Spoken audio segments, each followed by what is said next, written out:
The soft, super absorbent material inside the first mass produced sanitary pad was not invented for periods at all. It was invented to bandage soldiers in the trenches of World War I. Nurses ran out of surgical supplies, started using the leftover wound dressings on themselves instead, and by accident, they invented an entire industry. That is the last chapter of a much longer story, and it is the one most people never hear. Roughly half of all humans who have ever lived have menstruated for a few days almost every month for years of their lives. And yet the history of what they actually did about it barely made it into the history books. So today, I want to walk through it properly.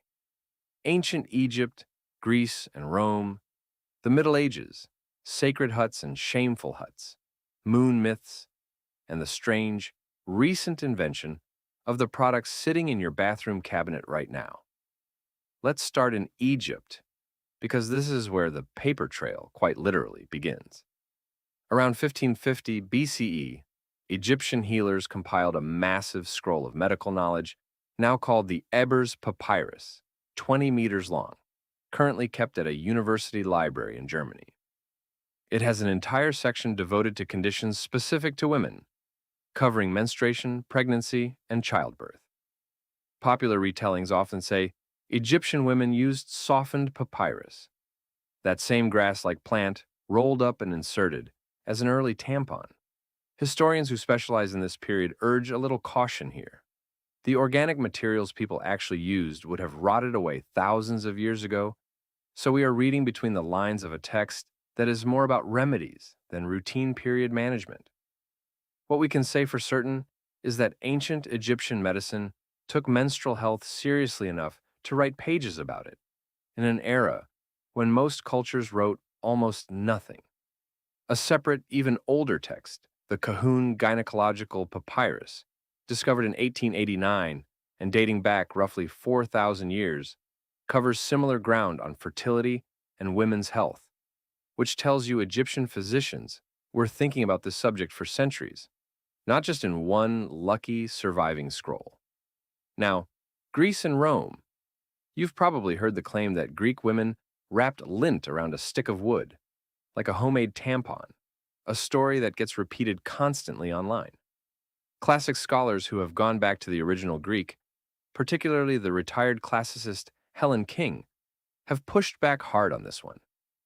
The word in question, motos, does show up in the Hippocratic medical writings, but mostly describing wound dressings and medicinal treatments inserted for illness, not everyday period care.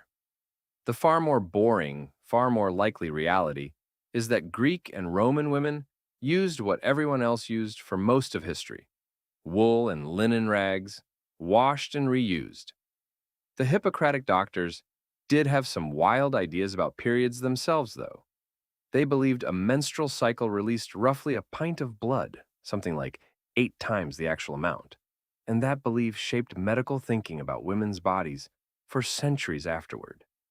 Which brings us to the rag itself, because that word is not just a figure of speech. Through the Middle Ages and right up into the early 20th century, the standard method across most of the world was layers of absorbent cloth, folded, pinned into place, worn, then washed by hand and used again next month. It was laundry over and over for decades of a person's life. That everyday reality is very likely where we get the slang phrase "on the rag." Language historians don't all agree on exactly when the phrase caught on.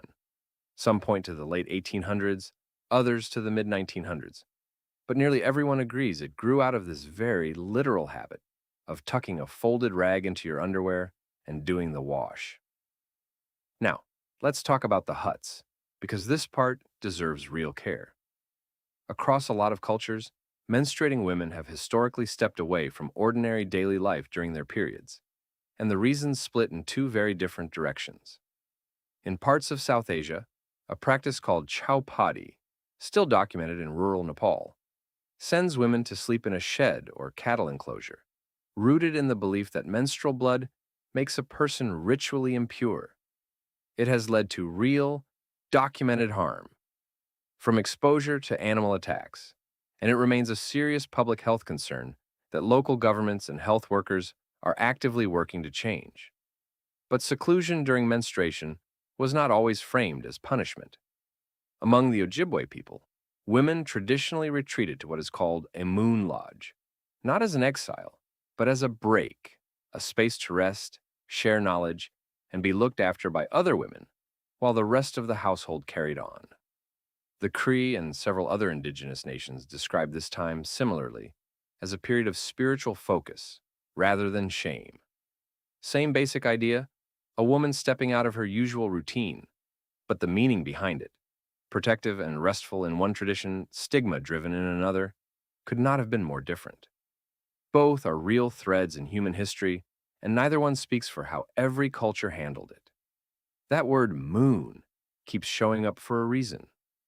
The English words menstruation and menses both trace back to the Latin word for month, mensis, which itself connects to an old root shared with moon.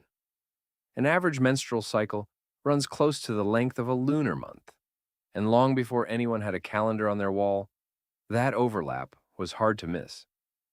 Ancient Egyptians prayed to the moon, god Khonsu, for healthy cycles. Greek mythology tied the moon goddess Artemis to matters of womanhood and childbirth, and in Mesopotamian tradition, a lunar eclipse was sometimes described as the moon itself bleeding. Whether cycles actually sync up with moon phases is still debated by modern researchers. The evidence is mixed at best.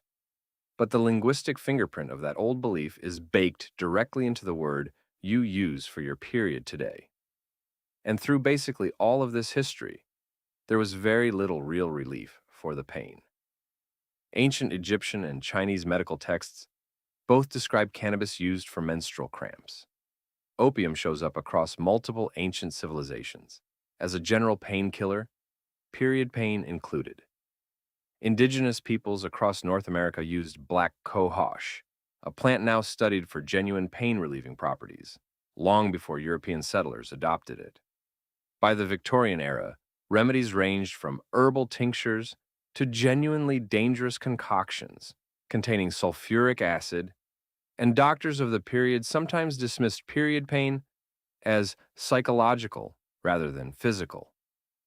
Real, reliable pain relief in the form of aspirin did not become widely available until the early 20th century, though its active ingredient traces back to willow bark, a remedy doctors were already using for pain relief in the time of Hippocrates, which means for the overwhelming majority of human history, managing a period also meant managing the pain with whatever plant, prayer, or patience was on hand. So how did we get from rags and wool to the products on shelves today? It genuinely does trace back to that battlefield. During World War I, the paper company Kimberly-Clark developed a cheap, highly absorbent wood pulp material called cotton for surgical bandages. Battlefield nurses working with limited supplies discovered it worked remarkably well as a sanitary pad. After the war ended, Kimberly-Clark had a warehouse full of cotton and no more soldiers to bandage. So in 1920, they launched it as a commercial product called Kotex, one of the first mass-marketed disposable pads in the world. The modern tampon followed a bit later. In 1929, an American physician named Earl Haas designed a compressed cotton tampon paired with a telescoping cardboard applicator, inspired partly by his wife's frustration with cloth pads. He patented the design in 1933 and named it Tampax.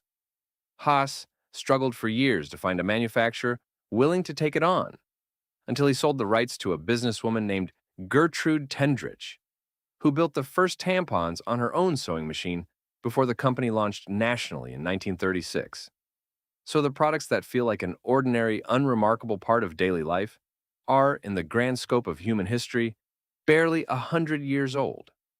If you're the kind of person who wants the real, well-researched history behind the everyday things nobody explains properly, subscribe, because that is exactly what this channel does every week. So here is what I keep coming back to. For roughly 300,000 years of human history, this was a monthly reality managed with papyrus, wool, moss, folded rags, moon lodges, and whatever painkiller a given century had on hand. And almost none of it got written down properly, because the people managing it were rarely the ones holding the pen. The pad and the tampon in your bathroom are not some ancient inheritance. They are a genuinely recent invention, built out of leftover war supplies, and one doctor's frustrated wife, standing on top of thousands of years of women simply figuring it out.